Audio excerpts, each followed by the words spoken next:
दर्शकवृन्द, टिकटकमा तपाईलाई हार्दिक स्वागत छ। कार्यक्रम टिकटकमा हामीले यस क्षेत्रका विशिष्ट व्यक्तिहरूसँग कुराकानी गर्छौं। एउटा व्यक्तिले बाँचेको जीवन र अँगाल्दै आएको जीवन विश्वासका विषयमा कुराकानी गर्छौं। आज पनि हामीसँग एकजना व्यक्ति हुनुहुन्छ जसले यस क्षेत्रको समाज रूपान्तरणका लागि, समाजको विकासका लागि निकै ठूलो योगदान गर्दै आइरहनु भएको छ। आज हामीसँग हुनुहुन्छ भेरी अस्पताल विकास समिति बाँकेका अध्यक्ष प्रमोद तिताल। तितालजी, यहाँलाई स्वागत छ। धन्यवाद। र अहिले विशेष गरी जुन ढङ्गले विगत 1 वर्षदेखि कोभिडको महामारीमा नेपाली जनताहरू परिरहेका छन् र यो भेरी अस्पताल खास गरिकन यो क्षेत्रकै 3वटा प्रदेशको मुख्य केन्द्रको रूपमा रहेको छ र यो 3वटा प्रदेशको केन्द्रको मुख्य रूपमा रहेको भेरी अस्पतालमा अहिले कोभिडका बिरामीहरूको चाप छ र उनीहरू बाँच्न पाउनुपर्छ भन्ने मान्यताका आधारमा उनीहरूको जीवन रक्षा कसरी गर्न सकिन्छ भन्ने कुराहरूमा हामी दिनरात लागिरहेका छौँ। त्यसैमा मैले पनि आफ्नो जीवनलाई त्यही समर्पित गरिरहेको छु। अहिले अलि एकदमै व्यस्त हुनुहुन्छ यो कोरोना महामारीको कारणले पनि, त्यसले पारेको प्रभावका विषयहरूमा पनि आज हामी कुरा चाहिँ गरौँला। अहिले अब यो कर्मक्षेत्रकै विषयमा कुरा गर्दाखेरि चाहिँ बिहानदेखि बेलुकासम्म अस्पतालको विकासको लागि, त्यसको व्यवस्थापनको लागि तपाईँले काम गरिरहनु भएको छ।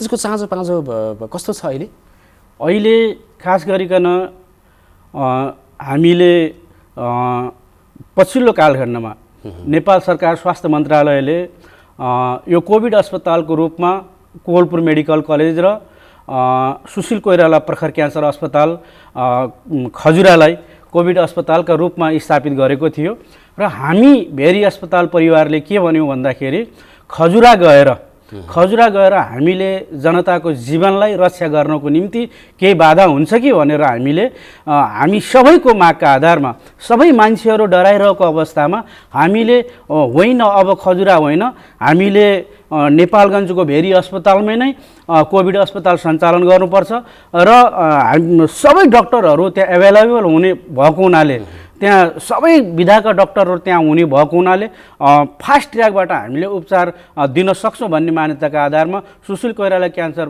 प्रखर अस्पतालबाट हामीले भेरी अस्पतालमा कोभिड अस्पताललाई ल्यायौँ र खास गरिकन के हो भन्दाखेरि अहिले मैले अगाडि भने झैँ अहिले दाङबाट आउने, सुर्खेतबाट आउने, सुदूरपश्चिमबाट आउने बिरामीहरूको चाप असाध्यै रूपमा बढिरहेको छ भेरी अस्पतालमा र हामीलाई बेड पुर्याउन पनि धौधौ र हम्मे पनि भइरहेको अवस्थामा हामीले पछिल्लो कालखण्डमा हामीले फेरि 80 बेड थप्ने र त्यसको अन्तिम चरणमा हामी पुगेका छौँ र हामीले काम गर्ने सन्दर्भमा नेपाल सरकारको निर्देशन अनुसार कोभिडका बिरामीहरूलाई निःशुल्क उपचार गर्ने सवालमा केही औषधिहरू नेपाल सरकारले अलाउ गरेको छैन।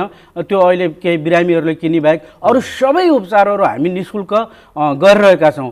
यद्यपि हामीले कोभिडको मात्रै नभएर अन्य उपचारहरूलाई, इमर्जेन्सी सेवाका उपचारहरूलाई पनि हामीले निःशुल्क गर्दै आइरहेका छौँ र जसरी हुन्छ जनताको जीवन रक्षाको निम्ति के गर्दा हामीले उपयुक्त हुन्छ र त्यो काममा हामीले सबै डाक्टरहरूलाई आफ्नो क्षेत्रबाट जसले जे अनुभव प्राप्त गरेको छ त्यो सबैका अनुभवहरूलाई अहिलेको यो कोभिडको महामारीमा जनताको जीवनलाई कसरी रक्षा गर्न सकिन्छ, मान्छे कसरी बचाउन सकिन्छ भन्ने कुरामा ध्यान केन्द्रित गराइरहेका छौँ। सबै डाक्टरहरूलाई, सबै चिकित्सकहरूलाई ध्यान केन्द्रित गराइरहेका छौँ। हामी त बाहिरबाट गएका मान्छे, नन मेडिसिन मान्छेहरू होइन, हामी नन मेडिसिन मान्छेहरूले मेडिसिन मान्छेहरूलाई त्यहाँ कसरी यसलाई उपचार गर्दा मान्छेको जीवनलाई बचाउन सकिन्छ भन्ने ढङ्गले हामी घनीभूत त्यही छलफलमा लाग्छौँ र मान्छेको जीवन रक्षाको निम्ति हामी लागिरहेको। यो कतिको गाह्रो हुँदो रहेछ? तपाईँले अगाडि पनि भन्नुभयो, तपाईँ त अहिले व्यवस्थापनको पाटोमा हुनुहुन्छ र यस क्षेत्रकै सबैभन्दा ठुलो अस्पतालको रूपमा रहेको भेरी अस्पतालको अध्यक्ष जस्तो पदमा रहेर त्यसको व्यवस्थापनमा काम गर्दाखेरि चाहिँ कतिको गाह्रो महसुस चाहिँ भइरहेको छ महामारीको सन्दर्भमा? वास्तवमा एउटा कुरा के हो भन्दाखेरि म शुद्ध पोलिटिक्स मात्रै गरेको मान्छे हजुर होइन। मेरो आफ्नो जीवन विद्यार्थी कालदेखि अहिलेसम्म म विद्यार्थी पोलिटिक्स, युवा पोलिटिक्स हुँदै पार्टी पोलिटिक्स गर्दै आएको मान्छे। यो मेडिकल लाइनको एउटा अस्पतालको अध्यक्ष हुँदा असाध्यै गाह्रो हो होइन। त्यो गाह्रोलाई मैले वास्तवमा जानेर चुनौती छन् त्यो चुनौतीलाई सहजतापूर्वक सामना गर्न सकियो भने न हामीले परिकल्पना गरेको मुलुक बन्न सक्छ, हामीले परिकल्पना गरेको स्वास्थ्य क्षेत्र बन्न सक्छ। त्यस कारणले म नन मेडिकल क्षेत्रबाट जाँदा थुप्रै चुनौतीहरू, मैले सिटामोल बाहेक अर्को औषधि मैले जान्दैन थिएँ एकदम। तर म त्यहाँ जाँदा सबै कुराहरूलाई अध्ययन गर्दा केही कुराहरू जान्ने भइसकेको छु। र मलाई के लागिरहेको छ भन्दाखेरि जो मान्छे चुनौतीसँग सामना गर्न सक्छ त्यो सफल बन्छ। र म अहिले चुनौतीको सामना गरिरहेको छु र चुनौतीलाई मैले त्यसलाई समाधान, त्यसपछि आएर त्यसको विकास र त्यसको निर्माण का सवालमा म कति पनि नातेर कति पनि विचलित नभएर जुन ढङ्गले यो 6 महिनादेखि मैले काम गरिरहेको छु। र वास्तवमा यो कोभिड भनेको के छ, संसारले जित्न नसकेको कोभिड हामी नेपालीलाई त धम्य त भइरहेको छ। अझै यो मोफसलको यो हस्पिटल, असाध्य पछाडिको पश्चिम क्षेत्रको हस्पिटल, अनि यहाँ काम गर्दा चुनौतीहरू थुप्रै छन्। तर पनि हामीले भेन्टिलेटरमा गएका बिरामीहरूलाई पनि हामीले बचाएको इतिहास छ हैन। हामीले गर्नुपर्ने कुराहरू के छ भन्दाखेरि अब अमेरिका, युरोप जस्ता देशहरूमा पनि थुप्रै मान्छेहरू मरिरहेको बेलामा हामीले जुन प्रयास गरिरहेका छौँ, जुन ढङ्गको सङ्घर्ष गरिरहेका छौँ त्यो अस्पतालभित्र, र त्यसले केही रूपमा हामीलाई सन्तुष्टि चाहिँ दिलाएको छ। र हामीले काम गर्ने बेलामा हामी राम्रो काम गरिरहेका छौँ, सेवा राम्रो दिइरहेका छौँ। कहीँ कतै कमजोरी पनि हुन सक्छन् हाम्रा। र मैले बार सबैलाई भन्छु, मिडियालाई भन्छु, आम नागरिकलाई भन्छु, हामी भेरी अस्पतालले गरेका कमजोरीहरूलाई औँल्याइदिनुहोस् है। हामीले त्यसलाई सुधार्ने अवसरहरू प्राप्त गर्छौँ र अझै यो अस्पताललाई राम्रो बनाउनको निम्ति हाम्रो सिकाइ हुनेछ। र हामी त्यो यहाँहरूले दिएको बाटोमा हामी हिँड्नलाई सजिलो हुनेछ। र तपाईँ हाम्रो अस्पताललाई अझै राम्रो अस्पताल बनाउनको निम्ति हामी सफल हुनेछौँ भनेर हामीले मिडियालाई भनेका छौँ, आम नागरिकलाई भनेका छौँ, सबैलाई भनेका छौँ। र यो विश्वव्यापी रूपमा फैलिएको यो महामारीलाई हामीले हाम्रो एक्लो प्रयासले मात्रै हुँदो रहेछ, सबैको प्रयासले हामीले काम गरिरहेका छौँ। तपाईँ यो सरकारी अस्पताल तपाईँको सरकारका पैसाहरूले मात्रै हुँदो रहेनछ भन्ने कुराको उदाहरण हामीले प्रस्तुत गरिसकेका छौँ। भेरी अस्पतालमा विभिन्न ठाउँहरूबाट सहयोगहरू सङ्कलन गरेर थुप्रै करोडौँ रुपियाँहरू हाम्रो भेरी अस्पताललाई प्राप्त भएको छ। त्यो कोभिडको निम्ति प्राप्त भएको छ। तपाईँको अहिलेको कोभिडको अस्पताल हेर्ने हो भने नमुना अस्पतालको रूपमा भेरी अस्पताल भएको छ। अहिले भर्खरै पनि 1 करोडको लगानीमा 80 बेडको मैले अगाडि भने चाहिँ 1 करोडको लगानीमा हामीले थप 80 बेडको आइसोलेसन हामीले अब सञ्चालनको तयारीमा छौँ। त्यस कारण यो ढङ्गले जुन जनस्तरबाट सहयोग भएको छन्, जुन व्यापारी, समाजसेवी, बुद्धिजीवी सबैबाट जुन अस्पताल, मलाई लाग्छ यो देशभरिकै उदाहरणीय, यो सबैले सहयोग गरेर कोभिड अस्पताललाई अझै राम्रो, अझै सेवामुखी अस्पताल बनाउनको निम्ति यहाँका नागरिकहरूको जुन योगदान लगानी छ त्यो मलाई लाग्छ उदाहरणीय छ। र यो नेपालभरि कहीँ भएको छैन र यो भेरी अस्पतालमा भएको छ। र तपाईँ हामी सबैको योगदानले भएको छ। त्यो नागरिकहरू छ, व्यापारीहरू, यस्ता व्यक्तिहरू चाहिँ यो अस्पतालहरूलाई अथवा यो सामाजिक काम गर्नको लागि चाहिँ त्यो उत्प्रेरित हुँदा रहेछन् अथवा उनीहरूलाई बनाउनु पर्दो रहेछ? तपाईँको अनुभवले के भन्छ? होइन, हामीले 1-2 चरण हामीले कुरा गऱ्यौँ। नेपाल सरकारसँग बजेट माग गरेर बजेट आउनै टाइम लाग्ने र त्यो बजेटलाई खर्च गर्ने आफ्नै किसिमको दायरा प्रक्रिया भएको हुनाले यो हामी कोभिड अस्पताललाई फास्ट ट्र्याकबाट अस्पताल बनाउनको निम्ति पनि हामी सरकारी पैसाहरूलाई को मुख ताक्यो भने कम्तीमा 6 महिना लाग्ने जुन वातावरण थियो, त्यसमा हामी 2-4 चरण त्यहाँका व्यापारीहरू, समाजसेवीहरू, उद्योगपतिहरूसँग हामी बस्यौँ र बस्दा उहाँहरू चाहिँ उत्साहित हुनुभयो। साँच्चीकै यो ठाउँमा जनताको जीवन रक्षाको निम्ति हामी लागेनौँ भने को लाग्ने हो त भन्ने ढङ्गले उहाँहरू प्रेरित हुनुभयो र आफ्नो क्षमता अनुसारको जुन ढङ्गले त्यो कोभिड अस्पताललाई बनाउनको निम्ति उहाँहरूले सहयोग गर्नुभयो। र वास्तवमा राम्रो कामको निम्ति, राम्रो उद्देश्यको निम्ति सबै उत्साहित भएर आफूले क्षमता अनुसारको सहयोग गर्नु हुँदो रहेछ भन्ने नेपालगञ्जको एउटा उदाहरण पनि हो। जस्तो तपाईँ आएको करिब 6 महिनाको हाराहारी भयो र यो महामारीकै बिचमा तपाईँले अस्पतालको जुन एउटा नेतृत्व सम्हाल्दाखेरि र अहिले तपाईँले गरेको कामहरू देखेर मानिसहरूले अथवा बिरामीहरूले अथवा सेवाग्राहीहरूले कस्तो प्रतिक्रिया दिइरहेका छन्? यो तपाईँहरूले हेर्ने कुरो हो। मिडियाका साथीहरूले हेर्ने कुरो हो, जनताहरूले हेर्ने कुरो हो, बिरामीहरूले हेर्ने कुरो, बिरामीका गार्जेनहरूले हेर्ने कुरो। हामी त जे काम गर्दैछौँ त्यो राम्रो गर्दैछौँ भन्ने हामीलाई लाग्न सक्छ होइन। र मान्छे कुनै भगवान होइन।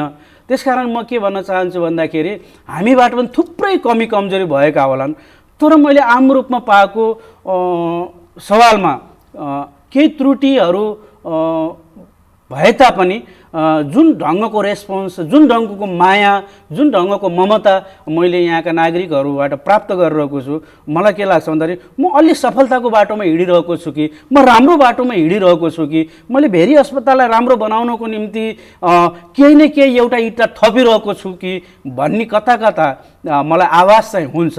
तर मेरो मूल्याङ्कन गर्दैन आम नागरिकले हो, आम मिडियाका साथीहरूले हो। त्यस कारण मैले स्वयं मूल्याङ्कन गर्नु त्यति राम्रो हुन्न कि जस्तो लाग्छ। र मूल्याङ्कनको लागि समय पनि अझै भइसकेको छैन, किनभने तपाईँले काम गर्नुपर्ने पर्याप्त समय बाँकी नै रहेको छ।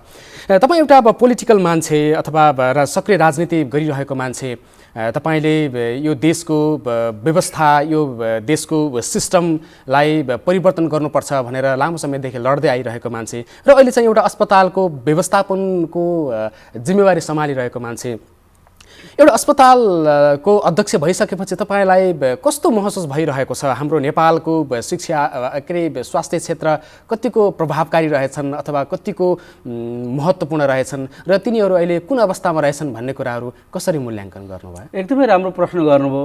वास्तवमा हामी तल बसिरहेका छौँ, मफसलमा बसिरहेका छौँ र हामी हाम्रा नेताहरूलाई पनि हामी घचघचाइरहेका छौँ। वास्तवमा हामीले जुन ढङ्गको मुलुकको परिकल्पना गरिरहेका छौँ, जहाँ स्वास्थ्य निःशुल्क होस्, जहाँ शिक्षा निःशुल्क होस् होइन, आम गरिबहरूको पहुँच होस्, र हामी समाजवादका कुराहरू गरिरहेका छौँ, हामी आमूल परिवर्तनका कुराहरू गरिरहेका छौँ, हामी समृद्ध नेपालको कुरा गरिरहेका छौँ, सुखी नेपालीका कुराहरू गरिरहेका छौँ। हामी भनिरहेका छौँ कि हाम्रो स्तरबाट हामीले जे देखिरहेका छौँ, मलाई के लाग्थ्यो भन्दाखेरि हामी तल बस्दा पद नपाउँदा मात्रै राम्रा कुराहरू गर्छौँ कि पद पाउँदा हामी बिग्रिन्छौँ कि भन्ने मलाई लागेको थियो। र मलाई के लाग्छ भन्दाखेरि हामीले जुन ढङ्गले म अहिले यो अध्यक्ष भएको छु यो 6 महिनामा, र मलाई के लाग्छ भन्दाखेरि साँच्चीकै अब हरेक तहमा युवाले हस्तक्षेप नगर्ने हो भने, युवा त्यो नेतृत्वमा नपुग्ने हो भने हामी परिवर्तनको परिकल्पना अब नगरौँ कि जस्तो पनि लाग्छ।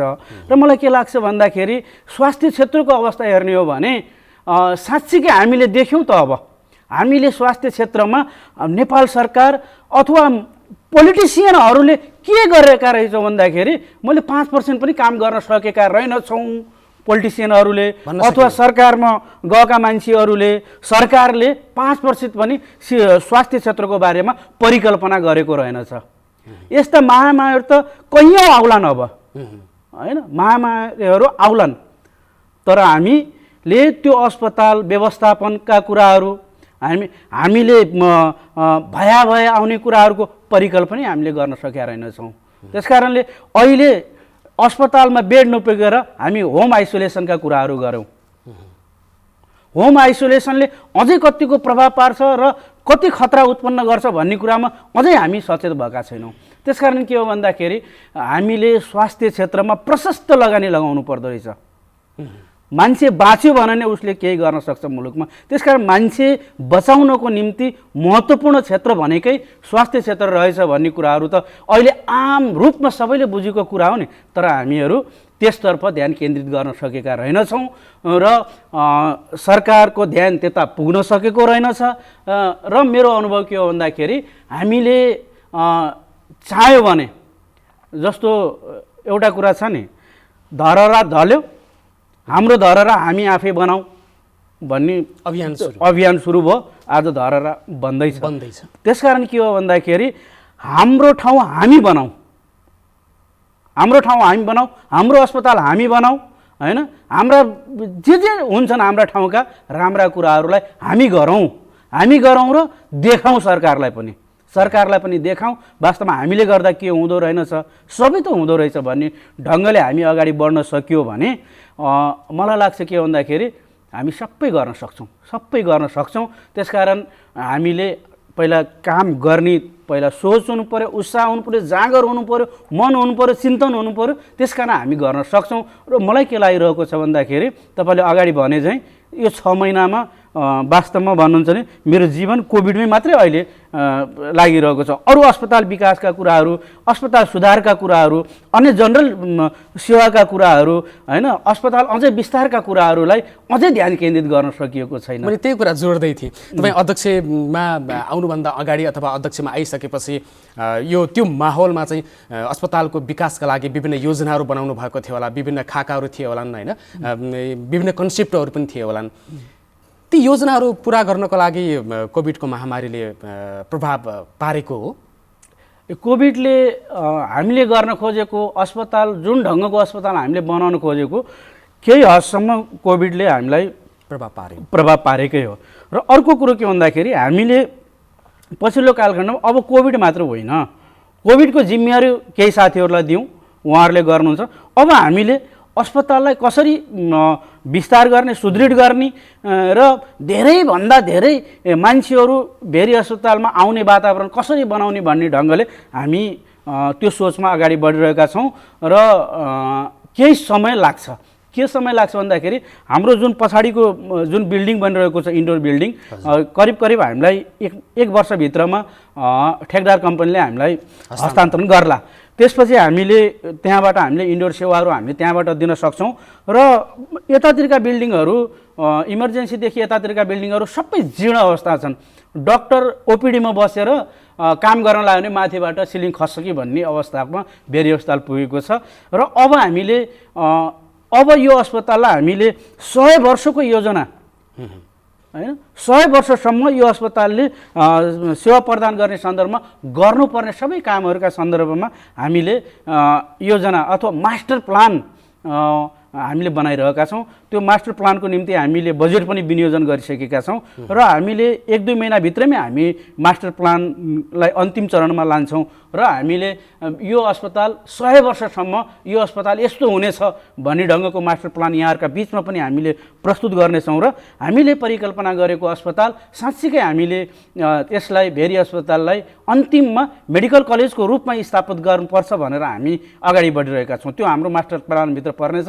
र हामीले स्वास्थ्य मन्त्रालयमा पनि हामीले अनुरोध गरिसकेका छौँ कि हामीसँग अभाव भएका स्वास्थ्य सामग्रीहरू र हामीसँग अभाव भएका भौतिक संरचनाहरू, हामीले गर्न खोजेका कामहरूको हामीले सामान्य खाका हामीले स्वास्थ्य मन्त्रालयमा पेश गरिसकेका छौँ। र हामी मास्टर प्लानको अन्तिम चरणमा छौँ। हामीले त्यसको निम्ति बजेट विनियोजन गरिसकेका छौँ। लगभग 1 देखि 2 महिनाभित्र हाम्रो मास्टर प्लान आउँछ।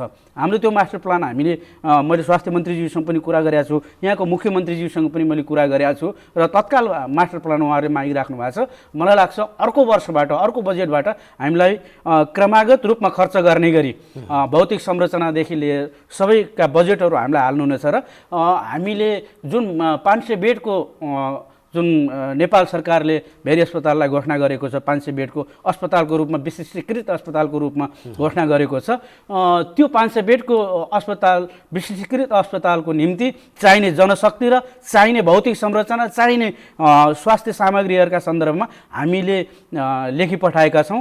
मलाई के लाग्छ भन्दाखेरि हामीले आउँदो वर्षभित्रमा ती सबै कुराहरू हामीले प्राप्त गर्न सक्छौँ। र हामीले भेरी अस्पताललाई साँच्चीकै परिकल्पना गरेको, यहाँका जनताको चाहना, यहाँका बिरामीहरूको चाहना के चाहिँ हामीलाई महँगो पैसा तिरेर लखनऊ जान नपरोस्, हामीलाई महँगो पैसा तिरेर काठमाडौँ जान नपरोस्, भेरी अस्पतालले हामीलाई सुविधा दियोस् भन्ने जुन ढङ्गको यो क्षेत्रका जनताको चाहना छ, मलाई लाग्छ हामीले छिट्टै त्यो चाहनालाई हामी पुरा गर्ने तर्फ लागिरहेको योजना बनाएर अगाडि बढिरहनु भएको छ। यो क्षेत्रको रिफर सेन्टरकै रूपमा भेरी अस्पताल रहेको छ र त्यसको विकासको लागि तपाईँहरूले यति धेरै कुराहरू गरिरहनु भएको छ। मास्टर प्लानका कुराहरू, गुरु योजनाका कुराहरू बनाएर अगाडि बढ्ने योजना बनाइराख्दाखेरि चाहिँ तपाईँ आइसकेपछि र अहिले तत्काल सुधार गर्नुपर्ने कुराहरू चाहिँ यो हो भन्ने कुराहरू केही महसुस भएको छ तपाईँलाई? होइन, हामीले साना कुराहरूबाट हामी लाग्यौँ।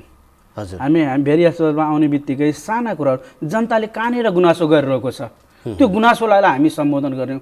हामी पहिलो गुनासो हामीसँग आयो कि यहाँनिर फोहोर भयो, दोस्रो गुनासो आयो हामीसँग कि हामी यो अस्पतालमा आउँछौँ, बिरामी कुर्न आउँछौँ, बिरामी लिएर आउँछौँ, अनि यो पार्किङ शुल्क, त्यही पनि मोटरसाइकलको 20-20 रुपियाँ पार्किङ शुल्क, यो के हो भन्ने कुराहरू भयो होइन। हामी त्यहाँबाट सुधार गर्दै सुरु गऱ्यौँ, पार्किङ शुल्क हटायौँ, त्यसका त्यहाँका सफाइका कुराहरू लियौँ। टोयलेटदेखि लिए सबैका जनताहरूको गुनासो भेरी अस्पताल टोयलेट सफा छैन, हामी त्यो टोयलेट सफा गर्नेदेखि लिएर त्यसलाई राम्रो बनाउने, सुगन्धित बनाउने कुराहरूबाट सुरु गऱ्यौँ। र हामीले जहाँ जहाँ फोहोरहरू छन् ती फोहोरहरूलाई हामी सफा गरिदियौँ।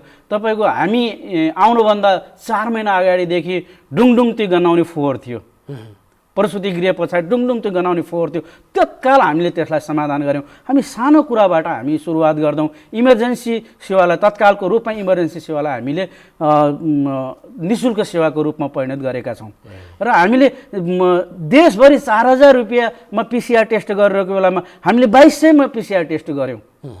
त्यसकारणले यहाँका जनताको गुनासोलाई सम्बोधन गर्ने कुरालाई हामी सानो सानो कुराहरूबाट हामीले सुरुवात गऱ्यौँ र हामीले त्यो कामलाई विस्तार गर्दै लैजाँदैछौँ। यो 6 महिनाको अवधि धेरै ठुलो अवधि होइन र मलाई अघि तपाईँले भने चाहिँ मैले जनताहरूबाट, मेरा हितैषीहरूबाट अथवा मेरा विरोधीहरूबाट पनि मैले ठिक गर्दैछ सही भन्ने रेस्पोन्स मैले प्राप्त गरेको छु। र मलाई के लाग्छ, मेरो कार्यकालमा तपाईँहरूले देख्ने गरी एकदमै हेर्ने गरी अनुभव प्राप्त गर्ने गरी केही न केही हामी गरेर छोड्छौँ भेरी अस्पताललाई।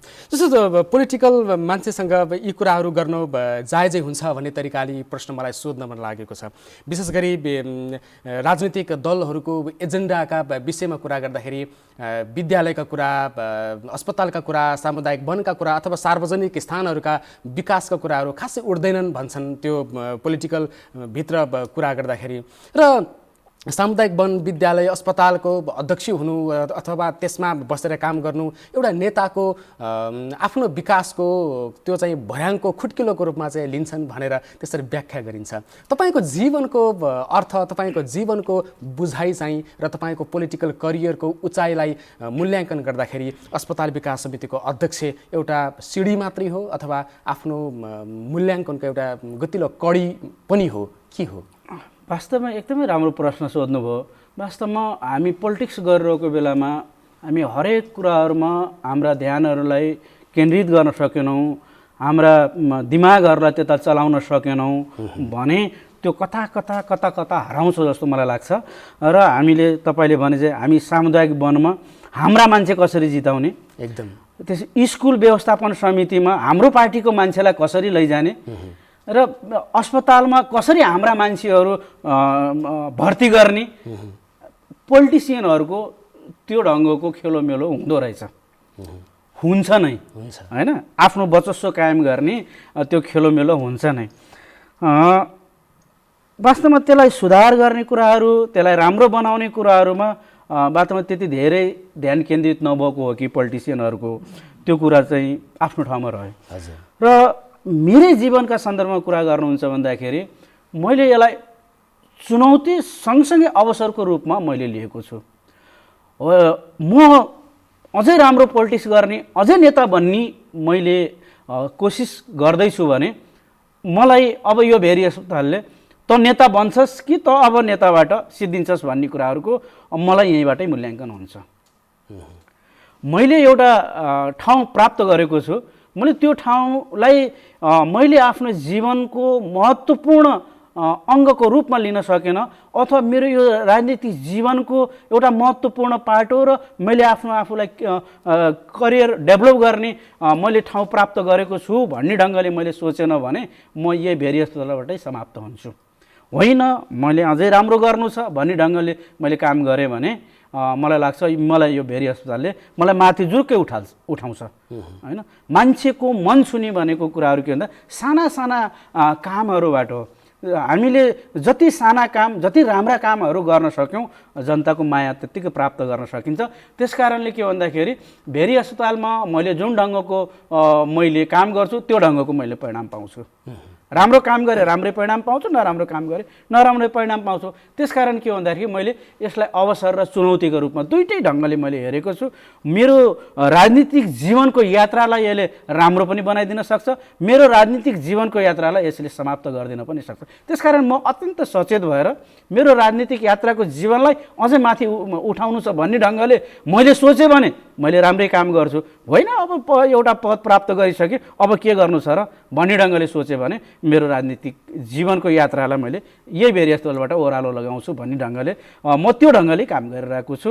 र मलाई के लाग्छ भन्दाखेरि म अझै आफूलाई युवा सम्झिन्छु र अझै मेरो उमेर छ, केही गर्न सक्छु भन्ने छ। त्यसकारण मैले भने नि अब धेरैको त मन जित्न नसकोला, 100मा 95% मान्छेको नागरिकको मैले मन जित्ने छु। तपाईँ यो क्षेत्रको लिडर हुनुहुन्छ र लिडर अथवा नेतृत्व समाज परिवर्तनको संवाहकको रूपमा नेतृत्वलाई लिन्छ र नेतृत्वले जुन दृष्टिकोण कायम राख्छ, जुन दृष्टिकोणको निर्माण गर्छ, त्यही दृष्टिकोण अनुसार समाज चल्छ र त्यही नेतृत्वलाई पछ्याउने धेरै मानिसहरूले समाजको गतिलाई चाहिँ अगाडि बढाउँछन्। तपाईँ अस्पताल विकास समितिको अध्यक्ष भएर काम गरिराख्दा, तपाईँले आफूलाई युवा छु भनेर भनिराख्दा धेरै युवाहरू अलि विदेशतिर पलायन हुने बाध्यताको शिकार बनिरहेका छन्। ती युवाहरू नेपालको राजनीतिप्रति त्यति सुख सन्तुष्टिको रूपमा लिन नसकेको नमिठो तथ्य र सत्य पनि रहेको छ। कस्तो लाग्छ यो विषय भोगिरहँदा, देखिरहँदा अथवा सुनिरहँदा तपाईँलाई? एकदमै राम्रो कुरो। वास्तवमा लिडरसिपले कहाँसम्मको दूरदृष्टिका साथ हेरिरहेको छ त्यो लिडरसिपकै क्षमतामा भर पर्छ, क्षमतामा भर पर्छ। र जुन ढङ्गले युवाहरू अहिले विदेश पलायन हुनुभएको छ, वास्तवमा हो घरमा जाँदा श्रीमतीको फरिया छैन, घरमा जाँदा केटाकेटीहरू नाङ्गै छन् र उनीहरूको शरीरलाई ढाक्नको निम्ति पनि युवाहरूले स्वदेशमा रोजगार प्राप्त गर्न सकिरहेका छैनन् र विदेश पलायन हुनुपर्ने अवस्था छ। र सरकार भन्दैछ हामी स्वदेशमै रोजगार दिन्छौँ, विदेश पलायन हुनु पर्दैन, तर त्यो ढङ्गको सोच सरकारको छ भने यहाँ प्रशस्त कल कारखानाहरू, प्रशस्त उद्योग धन्दाहरू, प्रशस्त रोजगारीका अवसर प्रदान गर्ने कृषि क्षेत्रका कार्यक्रमहरू हामीले ल्याउन जरुरी छ नि। एकदम युवाहरूलाई स्वदेशमै राख्ने हो भने त हामीले बृहत रोजगारीका अवसरहरू प्रदान गर्ने क्षेत्रमा हामीले लगानी लगाउनु पर्ने होला त। नेपाल सरकारका मातहतमा रहेका सबै उद्योगहरू ध्वस्त भएका छन्।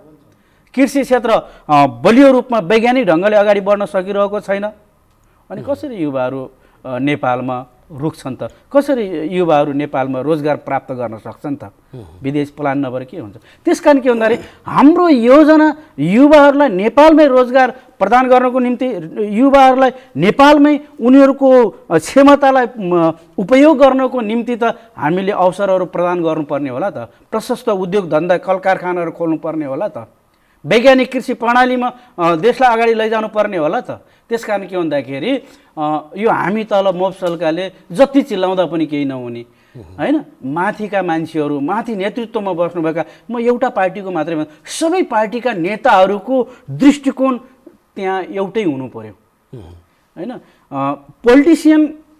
पोलिटिक्स फरक पाटो भयो होइन, विचार सिद्धान्त आफ्ना आफ्ना हुने भए, तर विकास निर्माणका सन्दर्भमा युवाहरूलाई स्वदेशमै उनीहरूको श्रमसिपलाई प्रयोग गर्ने सन्दर्भमा सबै नेता, चाहे कङ्ग्रेस, चाहे कम्युनिस्ट, चाहे अन्य पार्टीहरू, सबैको दृष्टिकोण एउटै हुनु पर्यो। अब हामी युवाहरूलाई देशमै खपत गर्छौँ भन्ने ढङ्गको सबैको एउटै सोच हुन जरुरी छ। र त्यो सोचका आधारमा हामीले अगाडि बढ्न सक्यो, नेपाललाई अगाडि बढाउन सक्यो भने साँच्चीकै भन्यो भने यति सुन्दर मुलुक, प्रशस्त सम्भावना भएको मुलुकका हामी कहिलेकाहीँ विदेश जाने बेला हामीलाई भन्ने, त्यति राम्रो मुलुकबाट तिमीहरू यहाँ घुम्न आएका छौ भनेर हामीलाई त्यहाँका नागरिकहरूले सोध्नुहुन्छ।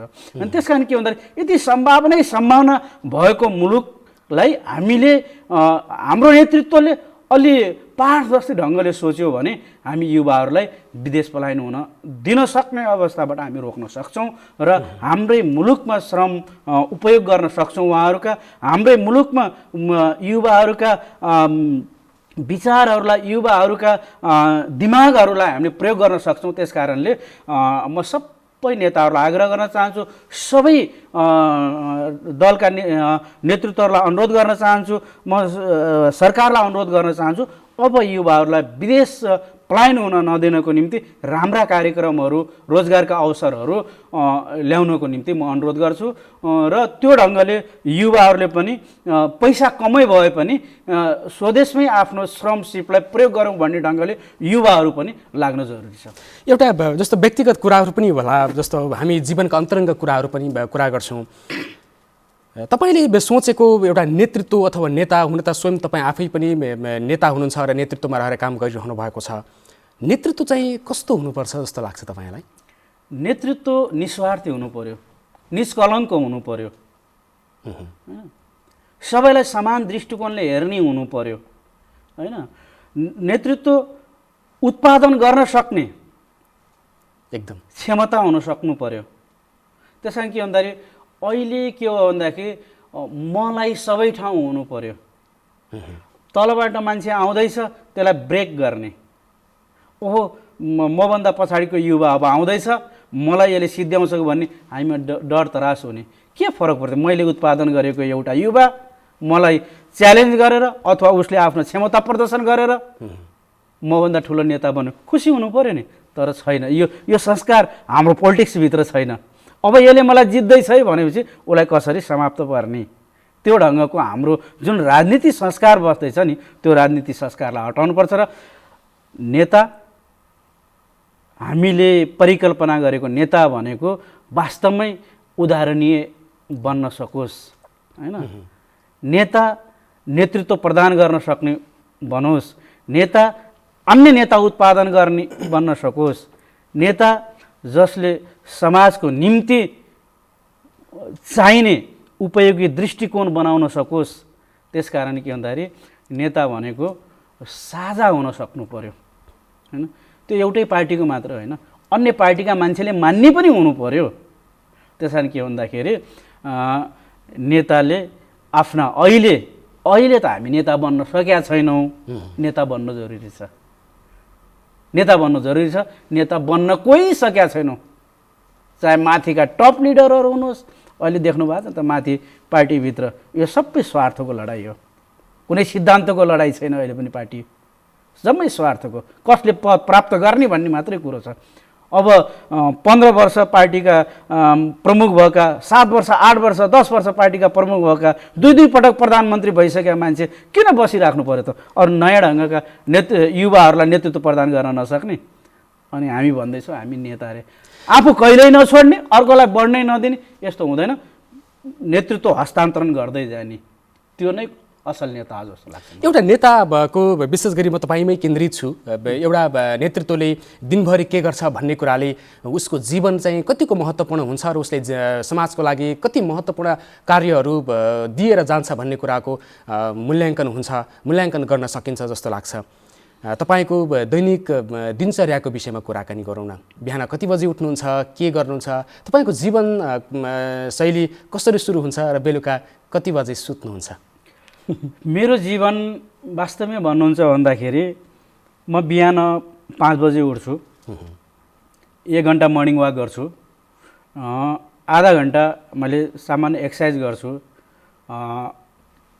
हट लेमन खान्छु, ग्रिन टी खान्छु। त्यसपछि आएर म मेरो आफ्नो व्यवसाय पनि छ, म त्यो पसलमा जान्छु, के कसो आज दिनभरि के काम गर्ने, कसरी गर्ने, त्यो कुराहरूको मेरो पार्टनरसिपमै मेरो पसल छ। म पार्टनरलाई विभिन्न कुराहरू मैले भन्छु।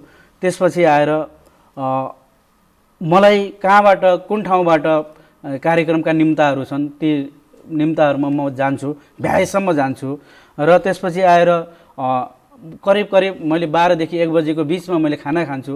खाना खाइसकेपछि म अस्पताल जान्छु। अस्पतालमा भएका कामहरू सबै कुराहरू कहाँ के भइरहेका छन् भन्ने कुराहरूको मैले रेखदेख गर्छु। अनि केही समय म मेडिकल सुपरिन्टेन्डेन्टसँग बसेर कुराकानी गर्छु अस्पतालको दिनभरिको गतिविधिको बारेमा र आगामी कार्यक्रमहरूका बारेमा उहाँहरूसँग छलफल गर्छु।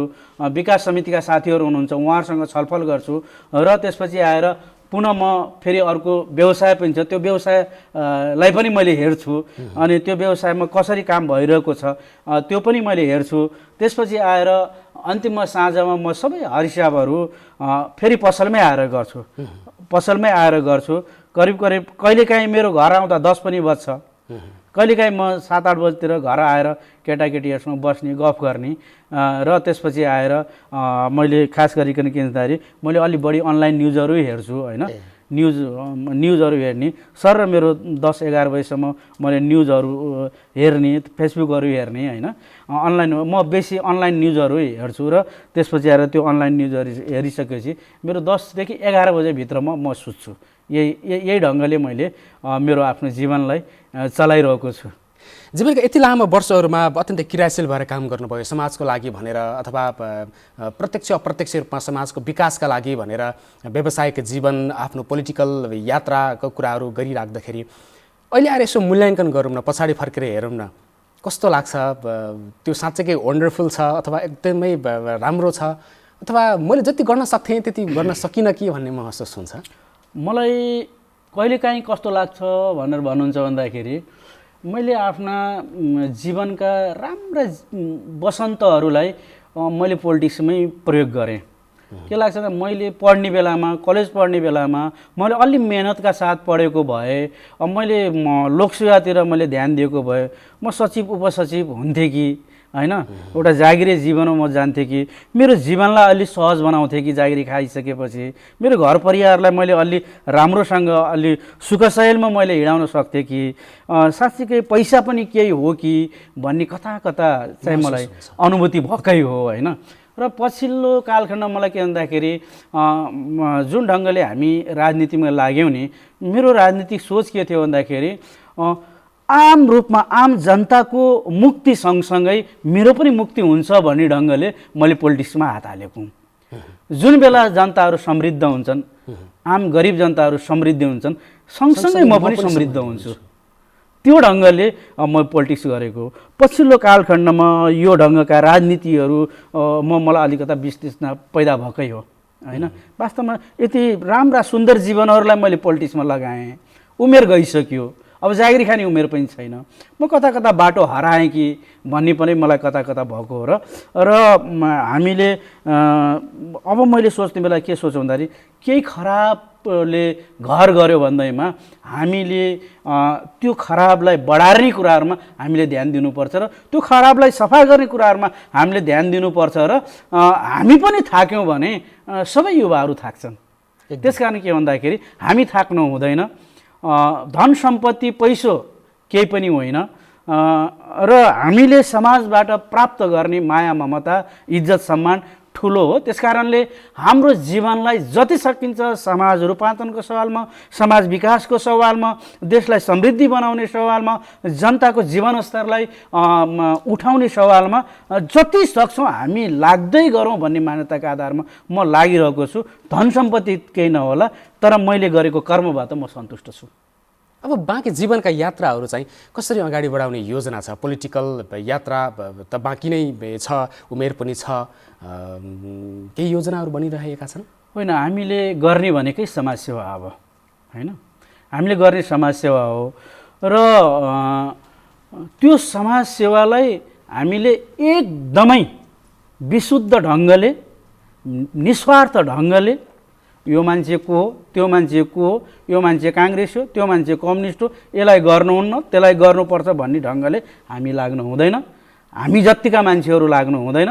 हामीले सबैलाई समान दृष्टिकोणले हेर्नुपर्छ। समाजमा भएका विकृति र विसङ्गतिलाई हटाउनको निम्ति राम्रो समाज सभ्य समाज समृद्ध नेपाल सुखी नेपाली बनाउनको निम्ति हामीले हाम्रो क्षमता जे छ हामीले त्यसलाई प्रयोग गर्नै पर्छ। र म पोलिटिक्समा रहँला होइन। सधैँ मान्छेहरू पोलिटिक्समा लागेका मान्छेहरू तपाईँको पहेँलो वस्त्र भिरेर मन्दिर पनि गएका छन् होइन। सधैँ मान्छे पोलिटिक्समै रहँदैन भन्ने छैन, रहन्छ भन्ने नै छैन। त्यस कारण पोलिटिक्समा रहौँला नरहौँला तर समाजसेवा अब मेरो रमाउने जीवन भन्ने छ होइन। त्यहाँ म त्यो समाजसेवामा म खुसी हुनेछु। म समाजसेवाका अनेक पाटाहरू होलान्, म अब समाजसेवामै समर्पित हुनेछु। पोलिटिक्सलाई मैले कतिसम्म लान सक्छु, पोलिटिक्स मेरो रहने नै भयो होइन। पोलिटिक्स मेरो नरहँदा पनि मैले समाजसेवामै मेरो जीवनलाई समर्पित गर्छु। हस्, तपाईँ जस्तो ऊर्जाशाली व्यक्तिसँग आज अत्यन्तै ऊर्जावान कुराकानी भयो, त्यसको लागि धेरै धेरै धन्यवाद। कार्यक्रमको लागि यो समय छुट्याइदिनु भएकोमा हामी आभार व्यक्त गर्न चाहन्छौँ। धन्यवाद। धन्यवाद यहाँलाई, एनटिभी परिवारलाई, मलाई पनि यहाँ बोलाएर मेरा केही कुराहरू राख्न दिनुभएकोमा म सबैप्रति आभारी छु। धन्यवाद। हजुर, हामी भर्खरै मात्रामा कुराकानी गऱ्यौँ भेरिया अस्पताल विकास समितिका अध्यक्ष प्रमोद धितालसँग। एउटा व्यक्तिले सोचेको एउटा सोच, एउटा दृष्टिकोणले समाजलाई निकै ठुलो परिवर्तनका लागि भूमिका खेल्न सक्छ भन्ने यो दृष्टि, यो जीवन विश्वास पनि हो। आज हामी यही विषयमा कुराकानी गऱ्यौँ, जीवनका अन्तरङ्ग विषयमा कुराकानी गऱ्यौँ। आजको कुराकानी तपाईँलाई कस्तो लाग्यो? जस्तो लाग्यो त्यस्तै प्रतिक्रिया दिन सक्नुहुन्छ। यो टिकटकबाट हामी बिदा चाहन्छौँ। नमस्कार।